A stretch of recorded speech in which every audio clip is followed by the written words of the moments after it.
Hi guys, welcome to another episode of Diablo 3. My name is Wilfred, and this episode I'm going to reflect upon the season 12 so far. I know I've been making a lot of video on the Path of Exile lately, but I've still played quite a fair bit of D3 because that is the only game my wife plays, and I would love to play with her, any video game really.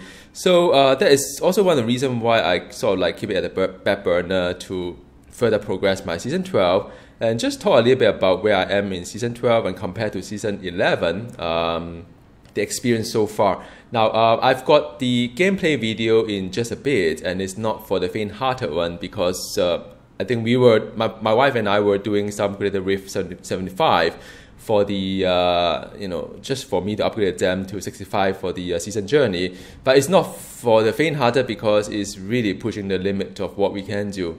So it was a lot of scary moments, but it is what it is. And I also would like to sort of like compare with the past season, which is Necromancer, but right now it's a holiday sales, Necromancer for $10 or $9.99. I strongly recommend getting the Necromancer DLC, no matter how much you hate Blizzard for selling a DLC, because it is by far the best and most fun class I've played in any ARPG, and especially in Diablo 3. But the downside is that once you play Necromancer DLC, you really wouldn't want to play any other classes. So that's the downside to it. So you've been warned. From a season journey perspective, I've managed to complete the Destroyer. That's really no big deal because I think we haven't really spent that much time playing this season. The next bit is really the Conqueror, which gives me a stash, something that I'm strive to go for, and I'll try to complete a second conquest. The first one I've got was the upgraded all the gem to 65. Also not a really big deal, but from our effort, me and my wife, without much help from any other friends, I think it was quite an accomplishment doing it on our own for this to happen. So I'm hoping to be able to get there, and after that I'll get a stash space. But whether I would like to continue or not, we will see how it goes from there. The portrait-wise, now I'm on this like Destroyer portrait, which I thought is actually worse than the. I thought the one previously, the Champion, looks better with the bronze color than this one. I mean, seriously, the silver one doesn't really look good. But anyway, in terms of the gear wise, I'm using the Blaster Hammer. So for those who are new to Crusader, it's kind of like there's a slight combo here and there. There's something called the Falling Sword that would go to a certain location, and by right, you should be hitting quite a fair bit of target because they're buff the number of buff your hammer just a bit. The main spender is really the hammer that eat up a lot of resource, and the trick is that you have to keep moving while you're spamming your hammer so as to get the there's a buff called the walking endlessly, which is the you take 50% lesser damage, throwing at you. So you're supposed to spam the hammer as you move, and I kind of mastered that bit. But I never quite enjoy this sort of gameplay because it's kind of really tiring for the finger to keep pressing 2 buttons on the keyboard plus hitting all the buttons on the mouse itself, MMO mouse. But it is what it is. So in terms of gear-wise, I've got fairly alright. Still quite a fair bit of improvement here and there. I'm using Off the Light because it's the Crusader hammer build. Some of which I've got ancient already, like the chest item I've got an ancient, the pants also are ancient with the vitality as well. The boots also ancient with vitality. So I've got three ancient from the set. The other 3, which is the head item, I'm still working on it. And the shoulder item, which I'm still working on it, as well as the glove item. I think the priority is more or less on the shoulder because you know how ancient worked. It doesn't scale up the percentage, but it scale up the flat number. So shoulder has like strength, vitality, and I think resistance. If I could, no, actually I've got the what am I talking about? I've got the ancient here. So I mean, the other 2 is really the head and the glove, but it is not really that high a priority because it doesn't. I mean, I'll get higher strength, maybe like another 250 perhaps, but then I may or may not get crit, and my crit is already max, my hammer is already 15%, so these are pretty good stats. Another one, glove wise, same thing as well. I got I think 50. Yeah, 50. I mean, this is almost the max already. So even if I get ancient, it's no guarantee that it'll be better. So I'm pretty happy with my glove setup. Head item, I'm still trying my best to get something better, but but it's just another 250 strength, provided that I get a max roll of the ancient. So long story short, I think my set item is pretty much sorted. The I recently got this one. You can see that I can still trade it. So I'm going to roll the socket out and roll this, put this into the weapon. It's still not ideal because the gain life per wrath span is really not useful at all. So by right, I should be probably rolling another, one hand item ancient. We'll see. Then I've got the Guard of the Johanna as well, ancient. So I've got 2 ancient already on the weapon and the offhand. This one is not ancient, but the roll is pretty decent. If you look at the rolls itself, it's almost the max of what the non-ancient is going to be. So I'm sort of rather happy with it. This one is the not ancient, but then again it is more to get the strength.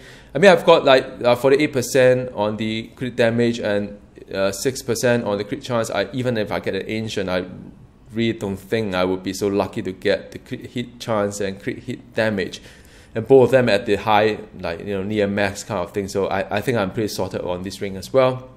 Battle wise in the ancient as well, no complaint. I think I've got all the right elements: strength, vitality, resist, and armor. They are all at rather decent kind of range. I think strength could have been higher a bit, but really, I mean, I'm not that maximum meaning that much. Last but not least, the traveler patch and the pledge and the compass rolls. I think this is rather okay. I mean, as you can see, it's rather okay. I could get an ancient version and try to get my strength and try to get a crit hit damage and crit hit chance if I want to. But the next one is, this one is something that I would like to roll an ancient so as to, I mean, I don't think the reduce all cost is useful at all for my build. Well, could be a bit, but it's not really a nice roll anyway. So the only one that I could actually work on is probably the ring itself. The rest of it are pretty settled. But having said that, I mean, for some very strange reason, my while my damage is rather decent, 1.5 million at my level, which is just about 600. I mean, the footage you are going to see is lower than 600 Paragon. So but my health is kind of low. It's only about 567. I think to give you some reference, when you compare to my Necromancer in the season as well as standard. So my Bone Storm melee Necromancer, which is not a high tier, it's sort of like mid tier kind of character. She runs about 950,000 health, while my Rathma, kind of like my main character, Rathma, Necromancer, has about more than 1 million kind of health. So I do not know why. I really, it's kind of very puzzling why it's so low. I mean, I'm already textbook kind of thing. I mean, everything that I could get vitality, I have vitality. So it's just one of those things in life. I don't know. It may be a design of the hero, maybe just the way I play, maybe just Crusader are the glass hammer. All right, so now that is enough talking. The next bit is very exciting on the gameplay, not for the faint-hearted. All right.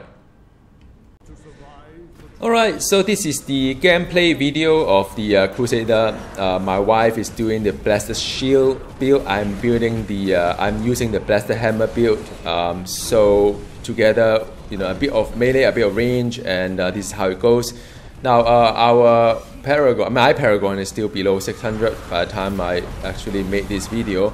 As you can see, the health go up and down a lot. It is almost like to me it's like a lottery ticket. Whenever I dive in, there's a 50% chance I'll be dead anyway. So trying my best to dodge all the bullet here, and trying my best to just like using the falling sword to get out of the way, because sometimes I know that the moment I walked in, if I do a falling sword, it's just like suicidal kamikaze kind of thing. So this is very much like a kamikaze kind of build.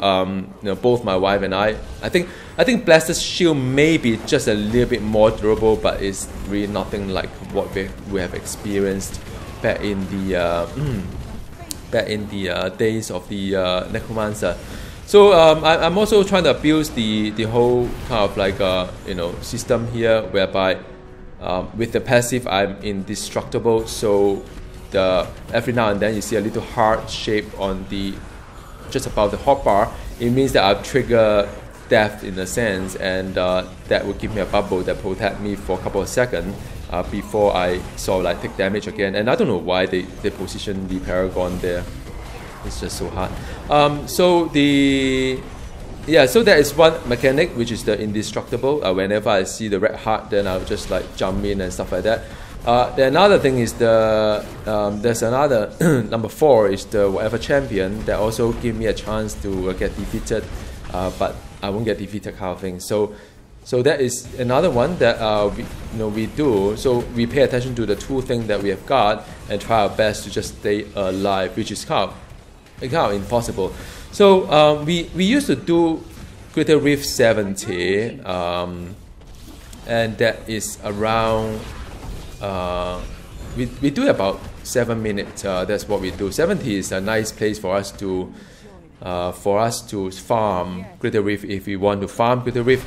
But 75 is for us to level up gems, because, like I said, I mean, we don't really have public game. We don't do public game because my wife doesn't like to play with stranger, which I I can understand. And also our friend kind of like get really high level, and somehow they are not. But I don't know. Maybe they just want to leave us alone. I think last league a lot of them asked me to join. Last league was a lot better because our Necromancer was doing a lot better. So a lot of people asked us to join and play. But this league probably we are not there yet. So I'm not quite sure. But that's fine. I mean, both of us just doing the best we can. And as you can see, I mean, the thing go really, kind of exciting to see. It's like every moment could be just life and death there. Like, okay, so I proc the indestructible there, spawning the guardian here. So this guardian is alright so long as you dodge the tornado. Other that is fine. I mean, the range build is a lot more pleasant, I think, and the range build can just stay where she is to do things. I'm trying to get the boss away from her as well, in a sense, so we do have some synergy here and there. But really, I mean, I can't really stay still because, had I not have that, 50% damage reduction buff, I think those one hit will just one-shot me. So that is what it is. So that is the first of the clip. There are 2 more to go. And so yeah, I mean, it depends on the mob as well. It's kind of interesting because I think the Necromancer to us is a lot more durable. It's a lot more pleasant because with the Necromancer, we did about Greater Rift 85 actually, but then we had better gear with the augmentation. But still, the Necromancer we could play quite comfortably if I pay attention to what's out there.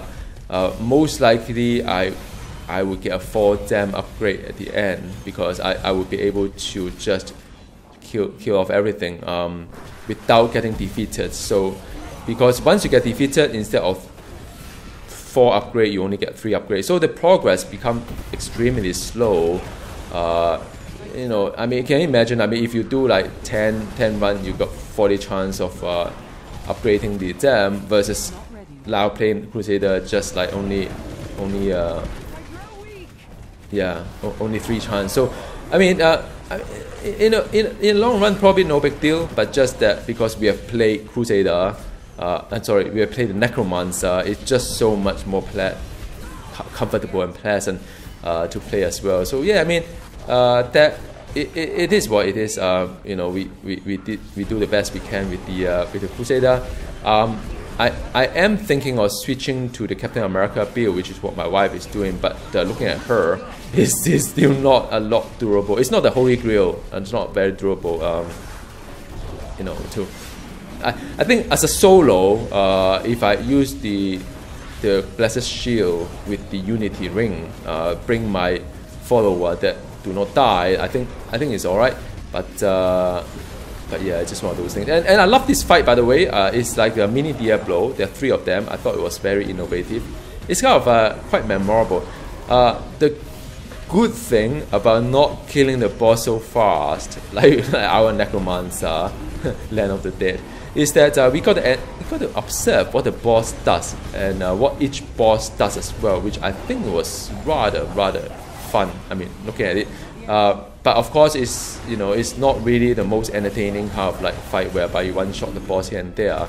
But from a player perspective, I kind of enjoy a slower kind of pace to it, to see what the boss does. But do I miss the Necromancer? Oh yeah, very much so. I think my wife and I were saying that if ever we do another season, which we may for the stash, I think definitely Necromancer is the way to go. I mean, it's one of those classes that's so fun to play. I mean, effectiveness aside, which I think we have established that reality already. Crusader is not as effective as Necromancer from our experience. So, effectiveness aside, I think the Necromancer is a lot more fun in terms of the even resource management. There's quite a fair bit of resource management for the Necromancer, but it's a lot more innovative to do it. The Crusader build that I'm having right now is all about cooldown, so you can see a lot of cooldown. So I have to, not only do I have to do the force move that I'm doing right now here, I have to do like observing the hotbar, which I don't quite enjoy too much. I need to keep seeing when my cooldown popped up because it's dynamic. When I'm hitting the mob with my spirit, spending power or whatever, the resource spending power, I actually get the cooldown reduction reduced by a second. Cooldown reduced by a second or so. So you can see the thing going up and down. But then sometimes when I want to do a sword, I have to see whether I've got enough resource or not. But I can't really take my eyes off the screen because the moment I do that, I'm dead anyway. So it's one of those things that I really can't afford to even take my eyes off to check whether I've got enough resource. I wish that the resource meter somehow is about around the hero or underneath the hero a little bit, so as for me to see when should I pop something. So I can see that the health actually go up and down a lot. In the end, right, it doesn't really matter whether we are doing 70 or 75 because it's just so much depth to it. It's just amazing. Because everything is just rolling a lottery ticket. I mean, I'm not doing hardcore. Can you imagine what happened to people doing Crusader hardcore? I think it's rather exciting. Which I think we'll be doing another build, which is a condemned build. Should I have gone for the top tier, which is the condemned build? I'm a strong believer that sometimes you have to balance between being the top versus what you enjoy playing. I mean, even our Necromancer, the Bone Storm Inarius melee build wasn't the best tier, nor the Rathma wasn't the best. But we just have fun with the mechanic itself. So whatever. I mean, there should at least be a few builds that are viable and comfortable to play. But I think for Crusader, I don't know. I think condemned build is probably the only one to go for. I mean, yeah, it's just one of those things. Or maybe just the way that we gear or the way that we play, but we've been following a lot of advice from the internet already on what we need to do. So, so yeah, I mean, that is it really. That is a short clip on where we are, and I hope you kind of enjoy your, the game as well. And oh, by the way, there's one more to come. Now this one is kind of rather interesting because we managed to get a shield at the end and make the whole process a lot faster. But I mean, look at this, man. I mean, what other thing you can do really, except to just pray for the best and try to get the leveling at the right moment as well. It helps because you get full health and full resource every time you level. In case if you don't notice that. So yeah, I mean, we are doing the kind of best you can. The two little icons on top of the hotbar means that it is those two kind of like wild card or whatever you call it is being caught. So this one is also quite hard. You try to dodge all the lightning kind of bolt here and there, while try not to. I think the trash mob, right? I just don't understand this game at all. Diablo 3. I mean, after I played Path of Exile for a fair bit, I mean the trash mob are hitting so much harder than anything else. I mean, they could just, some of them could just one-shot you, and it's amazing. Compared to Path of Exile, there's a lot of nonsense as well, but the tension is not as constant. I mean, there are moments of you know, rather easy ride when you see the trash mob, you just one shot them or two shot them, but it is only the elite that make it a little bit harder. But this game is like everything kind of like destroy you big time. You just can't take any hit at all, or you can't kill things fast as well. Maybe just our build, or maybe we just need Paragon. I don't know. Maybe 600 Paragon is a little bit too optimistic on what we wanted to do. Maybe we need to like get 800 to have a rather comfortable range. Maybe we get a bit higher. Then the reality may look a little bit different. But I think right now it's just not quite there. I haven't really talked about Kanai Cube. Kanai Cube wise, I'm using Faithful Memory for the main hand. The Zodiac as a ring, I think. And the last one is a Hammer Jammer. Finally got it after I don't know how long we play. Finally got it. I mean, you know, my wife been helping me to farm the Hammer Jammer as well. And yeah, this is a shield, by the way. And it's kind of strange because you know, we haven't got it for a long time, and suddenly she kept getting like 5 of them. I was like, yeah, I know you got a Hammer Jammer, I don't need a Hammer Jammer anymore. Now the shield is kind of nice. With the shield buff, you can eat up anything at all, and I can just stand still and deal damage, which is a lot higher than moving around, of course. And the Guardian has come out, and this would be a walk in the park, a little bit like cheating as well, because hey, with the shield, I can just do anything I want here, just making sure that my resource is up. And yeah, that's about it. Yeah. So I think with that, you'll see that my season journey is that is done up. Yeah. So that is the end of my season journey as a destroyer. I think that's what happened. I can't quite remember. At some point I get the yeah, notification. Anyway, the gem itself, yeah, the gem itself is 65. 65 is not high, so as you can see, my, you know, I'm still working a bit on the gem itself. Maybe when a gem become, you know, a bit higher, like 80, it will be better. So that is the destroy everything. Got the portrait that I hate, and that's it. Thank you for tuning in, and I'll see you again next time. You know, let me know what you want to see back in Diablo. How's your journey so far? Are you enjoying the season 12? And do drop me a note below. And I hope you got a chance to just get the Necromancer DLC if you haven't got a chance to. Really, it's one of the best. All right, see you next time. Goodbye.